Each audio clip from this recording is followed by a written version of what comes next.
नमस्कार, गौहर छत्तीसगढ़ में आपका स्वागत है। मैं हूं आपके साथ आकाश सैन और आज हम बात करेंगे पॉलिटिक्स में खाद की। जी हां, अगर हम बात करें तो अब छत्तीसगढ़ में इन दिनों खाद को लेकर जमकर सियासी वॉर देखने को मिल रहा है और सीधे तौर पर अगर हम बात करें तो सरकार केंद्र सरकार पर आरोप लगा रही है और साफ तौर पर कह रही है कि केंद्र से पर्याप्त मात्रा में जो यूरिया है, जो खाद है, उसकी सप्लाई नहीं हो रही। तो वहीं अगर हम बीजेपी की बात करें जो छत्तीसगढ़ में विपक्ष में है, वो साफ तौर पर राज्य सरकार के तमाम आरोपों पर निराधार बता रही है और साफ तौर पर इस बात को कह रही है कि केंद्र सरकार से पूरा सहयोग मिल रहा है, लेकिन राज्य सरकार ही बेहतर प्रबंधन खाद का नहीं कर पा रही है।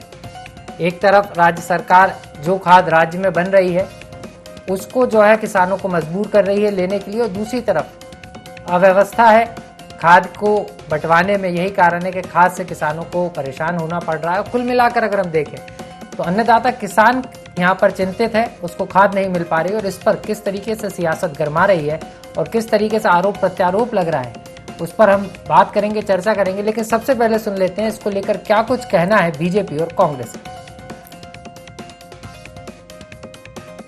की तैयारी और फर्टिलाइजर की तैयारी। हम तीनों बातें कर रहे हैं। हालांकि केमिकल फर्टिलाइजर की जो उपलब्धता है, केंद्र सरकार से जो 9.5 लाख टन का हम लोगों का जो आवंटन है, उसके अगेंस्ट अभी 3-3.25 लाख टन ही हम लोगों को फर्टिलाइजर उपलब्ध हो पाया है। 40% के आसपास ही केमिकल फर्टिलाइजर छत्तीसगढ़ को मिल पाया है। उसकी कमी है, उसके बावजूद भी जितना मिल पाया है हम प्राइमरी सोसाइटी और के माध्यम से किसानों को दे रहे हैं। हमने शॉर्ट टर्म लोन को जो टारगेट रखा है वो इस साल 5,800 करोड़ रुपया किसानों को देना है अल्पकालीन ऋण, तो लगभग 2,500 करोड़ रुपया डिसबर्स हम कर चुके हैं। तो वो भी द्रुत गति से चालू है और विगत 2-3 सालों से बीज की पर्याप्त उपलब्धता रहती है। इस बार भी किसानों को जो बीज चाहिए प्राइमरी सोसाइटी के माध्यम से हमने तैयारी किया हुआ है। आने वाले मानसून के पहले किसानों को हमने आग्रह किया है कि बीज, खाद, नगद का एडवांस लिफ्टिंग वो कर लें, उपलब्ध है और तुरंत उसकी लिफ्टिंग कर लें, ले जाएं। जैसी उनकी लिफ्टिंग होते जाएगी तो हमको और फर्टिलाइजर मिलेगा, तो इसकी कोई कमी नहीं है। हमने अपनी पूरी तैयारी कर रखी है। ऐसा है, सिर्फ यूरिया का आवंटन केंद्र सरकार करती है, बाकी खाद का ऑर्डर राज्य सरकार को पैसा देकर खरीदना होता है। आज यूरिया के ऊपर में 2,000 रुपए की सब्सिडी केंद्र की सरकार दे रही है। आज 1,000 रुपए की सब्सिडी डीएपी पे दे रही है। राज्य सरकार क्या दे रही है? ये जिम्मेदारी जो खेती है वो राज्य का विषय है। लोगों को घर बनवाकर देना ये राज्य का विषय है। पीने का पानी देना ये राज्य का विषय है। लोगों को बिजली देना ये राज्य का विषय है। परंतु केंद्र सरकार राज्य के विषयों में भी राज्य को सहयोग कर रही है, परंतु राज्य सरकार वो काम करने की बजाय खाली आरोप लगाने का काम करती है, दूसरा कोई काम नहीं करती है। आज पेट्रोल डीजल पर जब ये राज्य सरकार बनी थी तब इनको टैक्स मिलता था 1,700 करोड़ रुपए, आज इनको मिल रहा है 6,000 करोड़ रुपए। तो राज्य की जनता को राहत क्यों नहीं पहुंचा रही है? क्या राज्य सरकार का काम सिर्फ पैसा उगाही है? अवैध रूप से पैसा उगाही करने का काम खाली राज्य सरकार कर रही है और राज्य की जनता को राहत पहुंचाने के लिए कोई काम नहीं कर रही। तो सीधे तौर पर विपक्ष के अपने आरोप हैं, वहीं सत्ता पक्ष कह रहा है कि कोई कमी नहीं, लेकिन खाद पर जो है पॉलिटिक्स जमकर हो रही है और किस तरीके से पॉलिटिक्स हो रही है समझने की कोशिश करेंगे। मेरे साथ खास मेहमान जुड़ गए हैं, राजीव चक्रवर्ती जी जो जुड़ गए हैं, बीजेपी के प्रवक्ता हैं। इसके अलावा तेजराम विद्रोही जी हैं, किसान नेता हैं। सुरेंद्र वर्मा जी भी हमारे साथ हैं, कांग्रेस के प्रवक्ता हैं। आप तीनों मेहमानों का बहुत बहुत स्वागत है। सबसे पहले तेजराम जी आपके पास आना चाहूंगा, वास्तव में खाद की उपलब्धता या किल्लत है या नहीं, आपसे समझना चाहूंगा।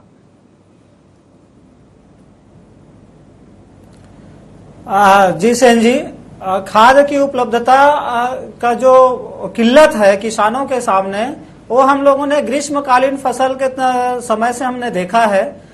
जिस समय यूरिया की कमी हुई थी, लेकिन आज स्थिति ऐसा हो गया है कि आज यूरिया उपलब्ध है लेकिन डीएपी उपलब्ध नहीं है।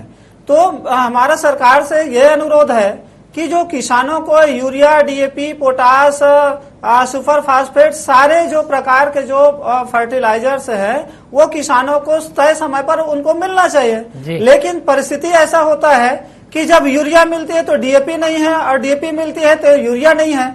ऐसे परिस्थिति में बार बार किसान सहकारी समितियों के चक्कर काटते रहते हैं। उनका खाद उठाने में, उनका परिवहन लेने में बहुत तमाम प्रकार की उनको परेशानियां होती है। एक बात। दूसरी बात यह है कि जब यही चीजें निजी दुकानों में जब किसान खरीदते हैं तो दुकानदार भी किसानों के बीच से ही व्यक्ति होता है। उनसे जब बातचीत करने से पता चल रही है कि जो खाद कंपनियां हैं वो जैसे नैनो यूरिया है या जाइम है, जिंक है, इन तमाम अतिरिक्त चीजों को किसानों को थमाने के लिए दबाव बनाते हैं। यानी कि वो अपने अतिरिक्त माल जो खाद की जो कमी हो रही है उसके एवज में किसानों को वो बेचना चाहते हैं। तो इस तरह से किसानों का एक आर्थिक शोषण है। तो हमारा लगातार सरकार से यही निवेदन है। हमने एक पत्र के माध्यम से ये बात कहा था कि सहकारी समितियों में ऋणी और अऋणी दोनों किसानों को बराबर का खाद की उपलब्ध कराया जाना चाहिए। ये सरकार की जिम्मेदारी है। केंद्र और राज्य की सरकार की बात है। देखिए, अभी मैंने पूर्व मंत्री को भी सुन रहा था। आज ऐसा स्थिति हो गया है कि ये जो राजनीतिक जो पार्टियां हैं वो किसानों को केंद्र और राज्य में बांटने का उन्होंने काम कर लिया है। किसान तो किसान है, चाहे वो केंद्र, चाहे वो भारत के किसान है, चाहे वो छत्तीसगढ़ में निवास करे, चाहे वो तेलंगाना में निवास करे, किसान किसान है। और इस तरह से उनको राज्य के किसान या केंद्र के किसान के नाम पर बांट कर राजनीतिक रोटी नहीं सेकनी चाहिए। निश्चित रूप से राजनीतिक रोटी नहीं सेकना चाहिए। अन्नदाता किसान परेशान है। लौटूंगा सर आपके पास, लौटूंगा विद्रोही जी आपके पास। सुरेंद्र वर्मा जी हमारे साथ बने हुए। सुरेंद्र जी, आप कैसे देख रहे हैं? क्योंकि सीधे तौर पर सरकार तो दावा कर रही है कि केंद्र से जरूर कम मिल रहा है, लेकिन किल्लत जैसी कोई चीज नहीं है। पर्याप्त मात्रा में खाद उपलब्ध है और आने वाले दिनों में भी उपलब्ध कराई जाएगी। लेकिन किसान नेता तो साफ तौर पर कह रहे हैं कि डीएपी की अभी कमी है, यूरिया तो पर्याप्त मात्रा में। क्या वितरण प्रणाली व्यवस्थित नहीं है, इसके कारण ये परेशानी आ रही है? आकाश जी, माननीय कृषि मंत्री रविन्द्र चौबे जी ने बहुत स्पष्ट रूप से कहा, जो हमारी मांग थी वर्तमान खरीफ के लिए 13,70,000 मीट्रिक टन, उसके अगेंस्ट जो स्वीकृति मिली है केंद्र सरकार से सप्लाई का वो 9,50,000 मीट्रिक टन, और अभी तक जो आया है 3,25,000 मात्र जो पूरे उर्वरक का, रासायनिक उर्वरक का कोटा छत्तीसगढ़ में आया। जैसा विद्रोही जी बड़े किसान नेता हैं, उन्होंने बहुत स्पष्ट रूप से कहा। रबी फसल के समय भी आकाश जी यही स्थिति थी। रबी फसल में हमारी जो डिमांड थी 7,50,000 मीट्रिक टन, उसके खिलाफ पूरी आपूर्ति आखिरी तक केवल 3,20,000 मीट्रिक टन की थी। तो ये 68% कटौती जो है मोदी सरकार के किसान विरोधी चरित्र को प्रमाणित करता है। संघीय व्यवस्था के तहत सहकारी संघवाद में आकाश जी हमारे यहाँ पूरे देश में यही सिस्टम है। खाद का उत्पादन, विपणन और आपूर्ति केंद्र का दायित्व है। फसल की सीजन चाहे वो रबी हो या खरीफ, फसल सीजन शुरू होने से 45 दिन पहले पूरे देश में यही प्रक्रिया है कि राज्य सरकारें जो है अपनी आवश्यकता के संदर्भ में जो आवश्यकता है वो केंद्र सरकार के समक्ष रखती है, और केंद्र सरकार अप्रूव करने के बाद में माहवार आपूर्ति प्लान भी तय होता है। माहवार आपूर्ति प्लान के तहत हमें खरीफ की सीजन में 9,50,000 मीट्रिक टन मिलना चाहिए। मिला कितना है? 3,25,000 मीट्रिक टन। तो ये तो 34% भी नहीं होता है आकाश जी। नहीं, 34% नहीं होता है, लेकिन की गई है सप्लाई उसका। जी मैं समझना यही चाह रहा सर, आपूर्ति है। मैं बात पूरी कर लूं। जी कर लीजिए आप। अच्छा, आप कर लीजिए बात पूरी। जी, तो ये मोदी सरकार चाहती नहीं कि किसान जो है छत्तीसगढ़ के भरपूर पैदावार ले। ये पहली बार नहीं है, लगातार 3 सीजन से विद्रोही जी इस बात के गवाह हैं। और कल भी जो एमएसपी डिक्लेयर हुआ है, स्वामीनाथन कमेटी की सिफारिश लागू करने का वादा करके मोदी सरकार 2014 में सरकार में आई है। C2 फार्मूला प्लस 50% मुनाफा यदि जोड़े तो आज देश का 90% किसान जो है अपनी लागत नहीं निकाल पा रहा है। और ये सुप्रीम कोर्ट में कहते हैं कि स्वामीनाथन कमेटी की सिफारिश लागू करना संभव ही नहीं है। तो ये किसानों को ठगना छोड़ के किसानों को जो व्यवहारिक स्थिति है, उर्वरक, रासायनिक उर्वरक के बिना किसान कैसे पैदावार लेगा? बुआई का समय है, पैदावार में लेगा, बोनी में सबसे ज्यादा डीएपी की आवश्यकता होती है। 70% कमी आपके 70% कमी जो है वो डीएपी की है। बिल्कुल सही कह रहे हैं आपके 70% कमी है। लेकिन अगर हम रविन्द्र चौबे जी की बात करें तो वो तो इस बात को कह रहे हैं कि वहां से जरूर कम आया, लेकिन अभी पर्याप्त उपलब्धता है। अगर किसान चाहें तो एडवांस में आकर ले सकते हैं, बुक करा सकते हैं और यहाँ से उठाव कर सकते हैं। तो अभी मौजूदा स्थिति क्या है, सप्लाई हो पा रही है, नहीं हो पा रही है, मौजूदा स्थिति क्या देख रहे हैं आप? आकाश जी, मैंने वही कहा कि अभी बोनी सर पर है, थरहा में और बोनी में सबसे ज्यादा डीएपी की आवश्यकता होती है और 70% डीएपी आया ही नहीं है, केवल 30% सप्लाई हुई है। चलिए, आपको भी इंतजार है, 30% सप्लाई हुई है, आप ये आरोप लगा रहे हैं, केंद्र पर ठीकरा फोड़ रहे हैं, समझ लेते हैं। बीजेपी भी हमारे साथ मौजूद है, राजीव जी हैं। राजीव जी, आप कैसे देख रहे हैं, क्योंकि बात अन्नदाता किसान की है और एक तरफ सौगात की बात की जा रही है कि 17 फसलों की एमएसपी बढ़ाई गई है, लेकिन जब डीएपी नहीं मिलेगा, उर्वरक ही नहीं मिलेंगे, खाद ही नहीं मिलेगी, तो किसान उत्पादन कैसे करेगा? तो एक बड़ी समस्या है। क्या कुछ कहेंगे? कांग्रेस के तो कई सारे आरोप हैं कि जो मिलना चाहिए थी खाद वो अभी तक मिली नहीं और जो मिली है वो काफी कम है। देखिए आकाश जी, जितना खाद की उत्पादन होता है, जैसे बनाने वाले बहुत लिमिटेड कंपनी है, क्रिप्को है, ग्रोमोर कंपनी है, कोरोना मंडल है, ऐसे बहुत सारी कंपनी है। बात होती है यहाँ पर जो लोकल एजेंसी है, ये मैं बार बार हर डिबेट में कहता हूँ, और जो अनुसंधान हुए हैं, ये जो समन्वय की कमी होती है। छत्तीसगढ़ सरकार की जो एजेंसी है मार्कफेड, उसके अधिकारी पता नहीं कहाँ रहते हैं। जब जूट कमीशन में जब रिक्विजिशन भेजना चाहिए या जब अपना पैसा देकर जिस समय भेजना चाहिए, उस समय ये पहले कमी उतनी नहीं होती थी। हालांकि देखिए, मैं नम्रतापूर्वक स्वीकार करता हूं, चाहे यूपीए की सरकार रहे या एनडीए की सरकार रहे, ये खाद, यूरिया, डीएपी वगैरह सबकी कमी लगातार बनी हुई है जब से उन्नत कृषि हुआ है। और ये मांग और पूर्ति में समय की थोड़ी सी मांग रहती है, मैं इसे स्वीकार करता हूं। और ये आज नहीं, पूरे देश में, माने लगभग सभी विकासशील देश में ये समस्या रहती है, क्योंकि यूरिया खाद, इसकी कुछ उपयोगिता उद्योगों में भी होती है, जो केमिकल उद्योग रहते हैं, जो केमिकल आधारित उद्योग रहते हैं, उसमें भी रहती है। लेकिन समन्वय की बात रहती है, जो राज्य सरकारें सही समय पर इसे लिफ्ट कर दे, सही समय पर क्रिप्को, कोरोमंडल और जैसे इफको कंपनी है, उनको अगर आप समन्वय कर दे, अपनी रैक भेज दें रुपए के साथ, तो ये कमी नहीं होती है। अभी कृषि मंत्री जी खुद कहते हैं कि हमारे पास पर्याप्त है, किसान लिफ्ट करते जाए थोड़ा थोड़ा थोड़ा, और मेरे मित्र कह रहे हैं कि बहुत कमी हो गई है, मात्र 30% है। तो ऐसा नहीं है। ये जो पॉलिसी रहती है भंडारण की, ये फर्स्ट इन फर्स्ट आउट एक फीफो पद्धति रहती है। माने आपको अपनी भंडारण की क्षमता आपके जैसे जैसे आते जाएगा, आप सोसाइटियों को देते जाइए, तो कमी नहीं होती। हमारे 15 वर्षों के शासन में कमी होती थी, लेकिन समन्वय रहता था, हाहाकार नहीं मचता था। आज तो हाहाकार मचा साहब, और इसका परिणाम यही है कि सरकार का संवाद नहीं है कंपनियों के साथ। सरकार की जो एजेंसी इन्होंने बना रखी, वहां भयंकर भ्रष्टाचार है ये जो एजेंसी है। और एक तीसरी बात है, जो सोसाइटी है, जो यहाँ की जो कृषक जो कल्याण जो कोऑपरेटिव सोसाइटी है, उनका भी पंजीयन अगर होता और सीधे तौर पर सरकार करवाती पहल करके, जो इफको कंपनी है वो सहकारी साख समितियों को डायरेक्ट देती है रैक, तो वो जो व्यवस्था है राज्य सरकार उसमें, मैं खेदपूर्वक कहूंगा कि उसमें अक्षम है और उसमें फेल हो गई है। लेकिन उसके बावजूद भी केंद्र सरकार लगातार पूर्ति कर रही है।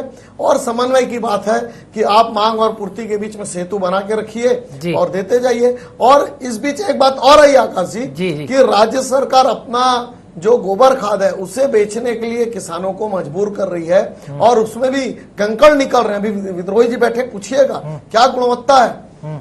200 रुपए की बोरी जिसकी कॉस्टिंग आनी चाहिए 100 रुपए, उसे विवश किया जा रहा है 500-600 रुपए खरीदने के लिए। तो देखिए, कहीं ना कहीं ये ऐसा दिख रहा है कि राज्य सरकार की मंशा है कि अपने गोबर खाद को टिकाना है किसानों को। चलिए, बड़ा आरोप आपने कांग्रेस पर लगाया है, सरकार पर लगाया है कि गोबर खाद की बिक्री हो सके, यही कारण है कि कृत्रिम रूप से जो है खाद की किल्लत दिखाई जा रही है। सुरेंद्र जी भी कुछ कहना चाह रहे थे। सुरेंद्र जी, एक बड़ा आरोप सरकार पर लगा रही है बीजेपी, और उसके साथ साथ ये भी कह रही है कि गोबर खाद को खपाने के लिए इस तरीके से किया जा रहा है कि कृत्रिम रूप से ये कहा जा रहा है कि अभी किल्लत है, जिससे गोबर खाद का उपयोग किसान कर ले। आकाश जी, बेहद गंभीर और आपत्तिजनक बात राजीव जी ने कही। केंद्र सूची का विषय है, खाद का आवंटन, उत्पादन और आपूर्ति, जी जी, ये केंद्रीय उर्वरक विभाग का वेबसाइट है, उसमें जाके देख ले क्या सिस्टम है। पूरे देश में यही सिस्टम है कि राज्य सरकारों के द्वारा ये मांग रखी जाती है, वो अप्रूव भी होता है केंद्र के द्वारा और माहवार आपूर्ति प्लान के तहत सप्लाई की जाती है। ये लगातार पिछले 3 सीजन से आधा उर्वरक तक स्वीकृति के बाद देने में यह नाकाम रहे और भारतीय जनता पार्टी के 10 सांसद है छत्तीसगढ़ से, उनके निकम्मेपन को छुपाने के लिए राज्य सरकार पर यह आरोप लगा रहे हैं। इनके समय में वर्मी कंपोस्ट और गोबर में अंतर होता है आकाश जी। यदि भारतीय जनता पार्टी के नेताओं को ये किसान और किसानी से सरोकार होता तो ऐसे आरोप नहीं लगाते। इनके समय में 2013 से 2016 तक बागवानी मिशन में 45 रुपए से लेकर 58 रुपए किलो तक खरीदा गया, वो जायज था। बाहर की एजेंसी से कमीशन खोरी में 5 गुना कीमत पर यह खरीदे तो वो जायज था। आज छत्तीसगढ़ में स्थानीय जो गोठान समिति के लोग, स्थानीय महिला समूह के लोग यदि स्थानीय स्तर पर गोबर से 120 दिन 80 दिन की प्रक्रिया के बाद वर्मी कंपोस्ट बना रहे हैं, मैं मानता हूं किसी भी व्यवस्था में बेहतर की गुंजाइश होती है। कहीं यदि गुणवत्ता को लेकर शिकायत है तो उस पर भी जांच भी चल रही है और कार्रवाई भी होगी, लेकिन 9000 गोठानों में से यदि 2-4 जगह अगर शिकायत है तो उसका जनरलाइज करके इस प्रकार से भ्रम का माहौल न फैलाए। जैविक खेती तरफ और दूसरी बात, जब ये आधे से कम खाद मैं समझना यही चाह रहा था सुरेंद्र जी, आवश्यकता से आधे से कम, जी उस जी, समय ये जैविक खाद जो है ये बड़ा सपोर्ट है किसानों के लिए। नहीं, किसानों के लिए बड़ा सपोर्ट तो है। जैसे मैं यही समझना चाह रहा हूँ सुरेंद्र जी, थोड़ा सा सुन लेते हैं। मैं समझना यही चाह रहा हूँ, बीजेपी स्वीकार कर रही है इस बात को। खुद राजीव जी ने कहा कि ऐसी परेशानी उनके कार्यकाल में जब उनकी सरकार थी जब भी आती थी। बात समन्वय की आ रही है, सेतु की आ रही है, क्योंकि बीजेपी स्वीकार कर रही है। आपको लगता है कि बीजेपी और सत्ता पक्ष दोनों को साथ में होकर इस मामले में बीच का रास्ता निकालना चाहिए, केंद्र से मांग करना चाहिए? क्योंकि राजीव जी तो कह रहे हैं कि परेशानी आ रही है तो रास्ता निकालना चाहिए। मूल दिक्कत जो है भाजपा के नीति और नियत का है। आपको याद होगा इस साल के 22-23 के बजट में उर्वरक सब्सिडी में 35,000 करोड़ की कटौती की गई और इनकी जो नियत है, राजीव जी ने स्वयं कहा, औद्योगिक उत्पादन में जो खपत होता है उर्वरकों का, उसको खपाने किसानों के हक पर डकैती डाल रही है भाजपा। भारतीय जनता पार्टी लगातार किसानों को। चलिए लौटूंगा, मैं आप दोनों के पास आ रहा हूँ, वापस आ रहा हूँ। विद्रोही जी से समझ लेते हैं, लौटूंगा विद्रोही जी से समझ लेते हैं कि स्थिति क्या है। जी बिल्कुल, मैं लौटूंगा आपके पास सुरेंद्र जी। विद्रोही जी, आप कैसे देख रहे हैं? एक बड़ा आरोप बीजेपी की तरफ से लग रहा है कि किसानों को जो खाद है, राज्य सरकार जो वर्मी कंपोस्ट तैयार करवा रही है, वो वर्मी कंपोस्ट बेचने के लिए जो है इस तरीके से खाद की किल्लत बताई जा रही है। सच्चाई क्या है? क्या वाकई में कोई प्रेशर क्रिएट किया जा रहा है कि वर्मी कंपोस्ट खरीदा जाए?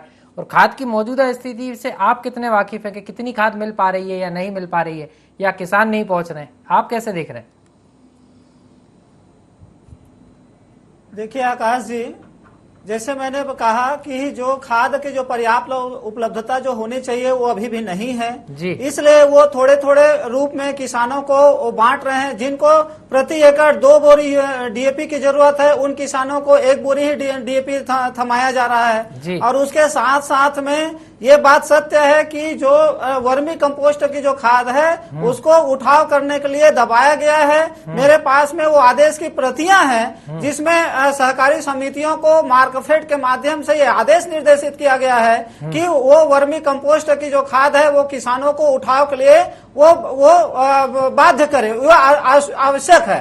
ये भी उन्होंने लिखा है कि वो सहकारी गोदामों में उसको शिफ्ट करने की जरूरत नहीं है, उनको डायरेक्ट गोठान समितियों से ही उसको उठा लिया जाए, किसानों को इसके लिए निर्देश किया जाए। लेकिन सवाल यह है कि किसानों को मनाही नहीं है। मनाही इस बात की है कि अभी भी ऐसे कई सारे किसान हैं जो अपने खुद का जो बाड़ी है उसमें गोबर खाद वो तैयार करते हैं। उस गोबर खाद को ऑलरेडी किसान अपने खेतों में वो उसको लेके जाके उसका इस्तेमाल करते हैं। अभी जो खाद मिल रही है, कई जगह की जो शिकायतें हमने भी की है, मुख्यमंत्री और राज्यपाल तक भी हमने शिकायत पत्र भेजा है कि कंकड़, मिट्टी, पत्थर जैसा जो चीजें हैं जिसको आप 2 रुपए में गोबर खरीद के 10 रुपए किलो में आप बेच रहे हैं और प्रति किसानों को 1 क्विंटल लेने के लिए यानी कि 1,000 रुपए का जो आप खरीदने के लिए बाध्य कर रहे हैं। आज मैं आकाश जी आपको बता सकता हूं कि 1000 रुपए में एक ट्रैक्टर गोबर खाद किसान खरीद सकता है, जिसको आज 1 क्विंटल जो सरकार बेच रही है। इस पे हमारा आपत्ति है। इसके लिए हम लोगों ने निवेदन किया है कि इसको जो जबरदस्ती किसानों को थमाया जा रहा है वो जबरदस्ती ना की जाए, ये किसानों को उनकी इच्छा अनुरूप की जाए। और यहाँ तक ऐसा स्थिति आ गया है कि जब तक किसान वर्मी कंपोस्ट सोसाइटियों से नहीं उठाएंगे, नहीं खरीदेंगे वस्तु ऋण के तरह के रूप में, तो उनको नगद ऋण भी उसको स्वीकृत नहीं किया जाएगा। बड़ा आरोप है ये आपका, बिल्कुल, जिसके वजह से किसान अपना मन मसोस कर वो जो वर्मी कंपोस्ट है, कंकड़ पत्थर मिट्टी वाला भी जबरदस्ती उनको उठाना पड़ रहा है। बिल्कुल सर, बड़ा आरोप है, बड़ी परेशानी भी है। सुरेंद्र जी हमारे साथ लगातार बने हुए। सुरेंद्र जी, एक बड़ा आरोप विद्रोही जी लगा रहे हैं कि किसानों को मजबूर किया जा रहा है कि वर्मी कंपोस्ट खरीदा जाए। ऐसी क्या मजबूरी? अगर किसान नहीं खरीदेंगे, किसानों के पास पर्याप्त मात्रा में उनका घर का वर्मी कंपोस्ट है, तो क्या मजबूर करना ठीक है? क्योंकि ऐसा आरोप सीधे तौर पर किसान नेता ही लगा रहे हैं। आकाश जी, आपके लोकप्रिय चैनल में मैं पूरी जवाबदारी से यह बात कह सकता हूं कि न तो राज्य सरकार के द्वारा न किसी जिला कलेक्टर के द्वारा बाध्यता के संदर्भ में कोई पत्र जारी किया है। पहली बात। दूसरी बात, भाजपा के समय सुन लीजिए, मैं अपनी बात पूरी कर लूं, मैं अपनी बात पूरी कर लूं। प्रमाणम भाजपा के 15 साल के कुशासन में, सुन लीजिए, सुरेंद्र जी को समझ लेते हैं। राजीव जी जवाब आ जान दीजिए। सुरेंद्र जी की बात को सुन लेते हैं, फिर आ रहा हूँ मैं आपके पास। सुरेंद्र जी की बात आ जान दीजिए, मैं आ रहा हूँ राजीव जी आपके पास। जी सुरेंद्र जी, पूरा करिए। आकाश जी, आज छत्तीसगढ़ में न केवल कृषि बल्कि बागवानी मिशन और पंचायत विभाग के द्वारा जो किसान वर्मी कंपोस्ट अपने घर में तैयार करना चाहते हैं, उनको निःशुल्क प्लास्टिक वर्मी टाका लगा के दिया जा रहा है। लाखों किसान हैं जो यहाँ उत्पादन तो अभी शुरू हुआ है। बरसों से हमारे यहाँ वर्मी कंपोस्ट बनता था और अब भूपेश बघेल सरकार में वर्मी कंपोस्ट घर में पैदा करने वाले किसानों की संख्या बढ़ी है। निश्चित रूप से किसी भी व्यवस्था में, मैंने पहले भी कहा, 1-2 जगह शिकायत हो सकती है, जिन पर कार्रवाई भी हुई है। आरंग, रायगढ़ और अंबिकापुर के कुछ गोठानों में जब्ती भी हुई है और जांच के लिए भेजा भी गया है। पूरा खाद जो है वो सीज हुआ है। निश्चित रूप से यदि कोई गलती करता है, बाहर की एजेंसी तो नहीं है जो इनके समय में कमीशन खोरी के लालच में 45, 58 और 65 तक खरीदा जाता था बाहर की एजेंसियों से। हमारे महिला समूह और गोठान समिति के द्वारा जो तैयार की जा रही है, बहुसंख्यक किसान ही हैं जो अपने लिए तैयार कर रहे हैं। कहीं शिकायत है तो उस पर भी कार्रवाई निश्चित। चलिए, कई शिकायत होगी तो आप कार्रवाई करेंगे, इस तरीके की बात आप कह रहे हैं। लेकिन सवाल सर किसानों की तरफ से ही उठ रहा है। सुरेंद्र जी का काम न करे। चलिए, मैं समझ लेता हूँ, सवाल किसानों की तरफ से उठ रहा है, कार्रवाई की बात आप कह रहे हैं, लेकिन सम्मान है, शिकायत पर कार्रवाई की गारंटी है। चलिए, गारंटी है, लेकिन ये गारंटी पर विपक्ष को एतबार नहीं है। विपक्ष से भी समझ लेते हैं कि विपक्ष क्यों एतबार नहीं कर रहा है। जी राजीव जी, आप कुछ कहना भी चाह रहे थे। यहाँ तो कहा जा रहा है, सुरेंद्र जी कह रहे हैं कि कार्रवाई की गारंटी भी है, लेकिन किसान तो कह रहा है कि गारंटी जरूर है लेकिन कार्रवाई नहीं हो रही। आप कैसे देख रहे हैं? आपके कुछ सवाल भी। इनके समय में हर महीना कोई महीना नहीं गया था, शिकायत हुई। आकाश जी, प्रत्यक्ष किम प्रमाणम जी, अभी किसान नेता विद्रोही जी ने बड़े निर्विवाद रूप से स्पष्ट कहा जी कि किसानों को दबाव दिया जा रहा है। किसान ऋण पुस्तिका के बहुत सारे आवेदन रख दिए गए हैं। मैंने कुल मिलाकर उन्हें बिल्कुल जबरदस्ती किया जा रहा है कि आपको खरीदना पड़ेगा, जबकि किसान नेता स्वयं कर रहे हैं कि हमारा इन हाउस प्रोडक्शन है, जो वर्मी कंपोस्ट है वो अपने बिहार में रखते हैं। उसके बावजूद भी मैंने कहा था ना, भारतीय जनता पार्टी का स्पष्ट आरोप है, जैसे लालू यादव जी का था खाद घोटाला, चारा घोटाला, ये कांग्रेस सरकार उस रिकॉर्ड को तोड़ेगी और बिल्कुल तोड़ने जा रही है। कोचियों, बिचौलियों और 50 पैसे कालाबाजारी करने वालों को संरक्षण भाजपा देते रही, को 20 रुपए में नकली बीज, नकली खाद, नकली दवा, उसके बाद वो पैसे अपने सोना के व्यापारी कहाँ गए? तो इनके लिए बाध्य किया जाता था किसानों को। अनुयायी है ये, लालू जी के साथ इनकी सरकार भी चली है बिहार में, तो वो वही चारा घोटाला, खाद घोटाला की सरकार है। ये छत्तीसगढ़ की सरकार है, उस घोटाले पर चल रही है और निरीह किसानों को तकलीफ में देकर। अब तो देखिए, मुझे तो लगता है जो विद्रोही जी के ऊपर पुलिस लग जाएगी आज से आपके चाल में आने के बाद। वो अधिनायकवाद भाजपा में है, चरित्र है, भाजपा के खिलाफ बात करें तो आतंकवादी, देशद्रोही, आज वही हार्दिक बन गए। में डाल दो।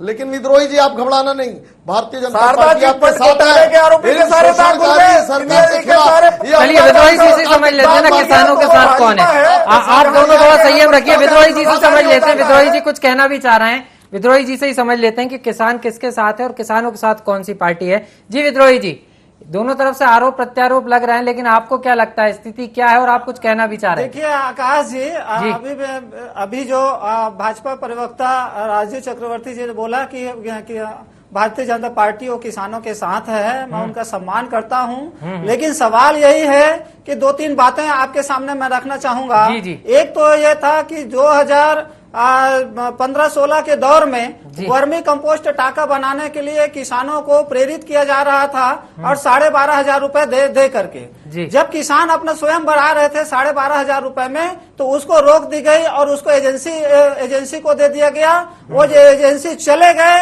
और अभी तक किसी प्रकार का वर्मी कंपोस्ट नहीं बना है। यहाँ तक कि मेरे खुद के नाम पे जो आया था, मेरे पिताजी के नाम पे आया था, उसका जो काला वो जो खराब ईंटे थे उसका हम लोगों ने मना किया, तो उसके बाद वो अपना रिपोर्ट बना के वो चले गए, कोई वर्मी कंपोस्ट नहीं बनाया। एक बात। दूसरा बात, ये जो इसलिए बोल रहा हूँ कि किसानों के साथ होने की जो बात कहते हैं, अब तक किसानों के साथ यदि होना है तो मैं तो यही चाहता हूँ कि अभी वर्तमान जो 2014 में इस सरकार ने आने से पहले, केंद्र में आने से पहले जो वादा किया था कि हम स्वामीनाथन आयोग की सिफारिशों के अनुरूप उनके उत्पादन लागत से 1.5 गुना न्यूनतम समर्थन मूल्य घोषित करेंगे, लेकिन कल जो उन्होंने किसी प्रकार से जो महंगाई दर, उनके जो सरकार का जो रिकॉर्ड है, अप्रैल में महंगाई दर 15% से ज्यादा बढ़ी है। उस महंगाई दर की तुलना में 5% भी एमएसपी बढ़ी नहीं। चलिए, एमएसपी बढ़ी नहीं, आप चाह रहे हैं कि स्वामीनाथन आयोग की रिपोर्ट को लागू किया जाए, तभी जाकर किसानों को पूरा हक मिल सकता है। बहरहाल आप तीनों मेहमान हमारे साथ जुड़े, आपका बहुत बहुत शुक्रिया। तो खाद पर सियासत है और सीधे तौर पर अगर हम बात करें तो अन्नदाता किसान भी जो है अब ये समझ रहा है, दोनों पार्टियां इस बात को जरूर कह रही हैं कि वो किसानों के साथ है, लेकिन अन्नदाता किसान को कब राहत मिलेगी और ये खाद पर पॉलिटिक्स और कितनी गरमाएगी, ये देखना बेहद दिलचस्प होगा। गुहार छत्तीसगढ़ में इतना ही, मुझे दीजिए इजाजत और आप देखते रहिए IND 24। नमस्कार।